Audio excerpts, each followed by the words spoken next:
Hello மக்களே, இன்றைக்கி leave. அதனால் புரோட்டா சாப்பிட போகலாம் அப்படின்னு சொல்லிட்டு பசங்க எல்லாம் கூப்பிட்டாங்க. புரோட்டா சாப்பிடுதுன்னா எங்கே நம்ம ஊர் மாதிரி கிடைக்குமா என்ன? அதனால் எங்கள் ஃபிரோஸ்பூர்னு ஒரு எங்கள் பக்கத்து மாவட்டத்துக்கு போகிறோம். அது எங்கே இருக்குன்னா பாகிஸ்தான் பார்டர் பக்கம் போயிட்டுருக்கோம். அங்கே ஒரு மலையாள கடை இருக்குது, கேரளாக்காரங்க கடை வச்சுருக்காங்க.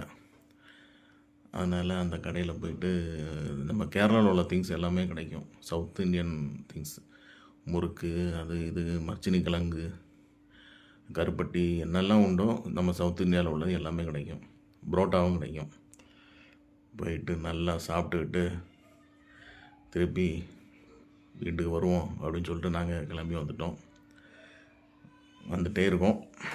சரி, ரொம்ப நாள் கழிச்சு நம்ம ஒரு சாப்பாடு புரோட்டா திருப்தியாக சாப்பிட்டோம். நல்லா இறைச்சி எல்லாம் வச்சு, ஆம்லேட் எல்லாம் வச்சு நல்லா இருந்துச்சு.